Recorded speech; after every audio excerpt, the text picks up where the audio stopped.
The situation unfolding in Sokoto right now is something many people across Nigeria are talking about, and honestly, when you hear the details, you will understand why. So, as you are listening right now, please like this video and subscribe, because stories like this need more awareness and understanding. Recently, in some parts of Sokoto State, especially around communities like Wurno and surrounding villages, groups of armed bandits attempted to carry out fresh attacks, but this time, something different happened, something that surprised even the bandits themselves.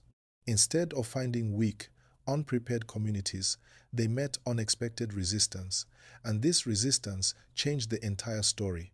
Now let me break it down clearly, in simple English, so everyone can follow along. And while you're listening, don't forget to like this video and subscribe, because that support helps us reach more people. What happened is that some communities in Sokoto have been living with fear for a long time. Many residents have been worried about attacks, kidnappings, and the constant tension of not knowing when danger might show up. But recently, after several incidents, something shifted.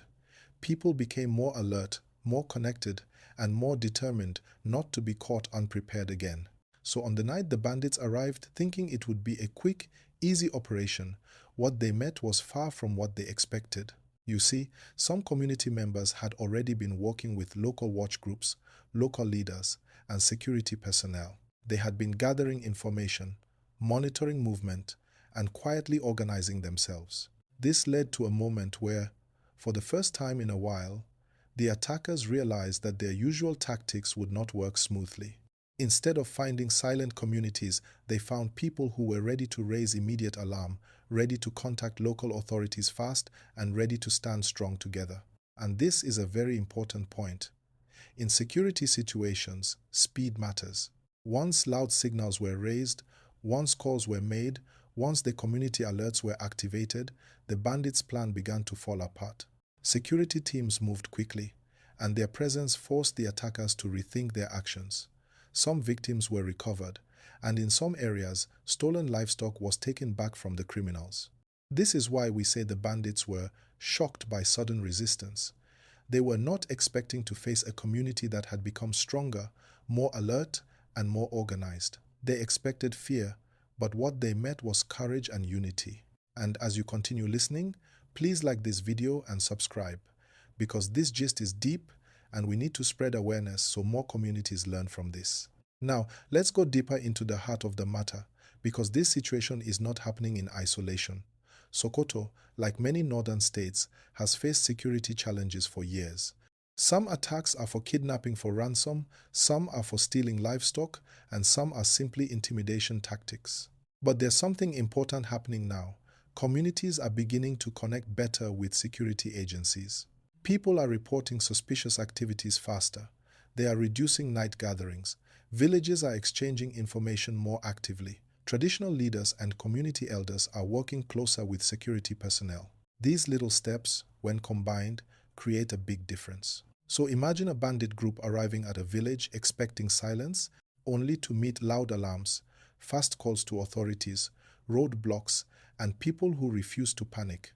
That alone can destabilize the attacker's confidence. And once security forces arrive, the situation changes entirely. While telling this, please remember to like this video and subscribe, because your support helps us bring you updates like this in clear and simple language.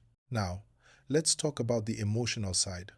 When communities have been afraid for a long time and suddenly find strength, there's a powerful feeling that spreads. People begin to believe in themselves again. They begin to trust one another. They begin to feel like they can take back control of their daily lives. You should hear some of the voices from these villages, people saying, "We are tired. We want peace. We want to live our lives." And that message is repeated from one village to the next. That unity of voice is what helped create this sudden resistance. But let me also make something very clear. Resistance from a community does not mean people should put themselves in danger. Communities are not soldiers. But being more alert, more organized, and more connected can save lives. And in this case, it truly made a difference. As you continue watching, please like this video and subscribe, because awareness is one of the strongest tools we have as citizens. Let's expand the picture even more. In parts of northern Nigeria, from Sokoto to Zamfara to Katsina, Bandit activity has continued in different forms. Some groups operate independently, others collaborate loosely. But one thing is now becoming clear. The more communities tighten their communication and work hand in hand with authorities, the more the criminals lose the element of surprise. And losing surprise is one of the biggest weaknesses for any armed group trying to launch an attack. So in the Sokoto case, once the bandits realized they were not dealing with a quiet, vulnerable community, the operation shifted from attack to disengagement. That is something many people did not expect to hear, but it happened. Also, something important, families affected by previous incidents have been speaking with the community. When their stories spread, other villages become more alert. Information travels faster now, not through rumors, but through direct, practical communication.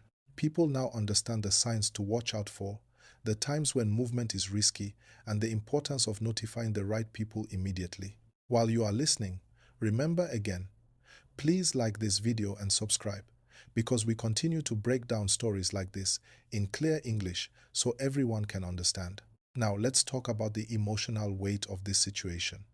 Imagine a wedding celebration, a moment of joy, music, family, suddenly interrupted by fear. Imagine families running, hiding, protecting their loved ones. These moments leave deep marks on people. But imagine the courage of a community that says, "Not again," and stands together. These are the stories that show us that even in dark times, people can rise. They can find strength in unity. They can learn from past incidents and build better defense systems. Now, another important point, when community resistance works, it encourages security agents too. They feel supported, they feel informed, and they know their work is effective. That positive cycle can grow and grow, leading to better protection over time. And please, as you're with me on this gist, like this video and subscribe, because these updates matter.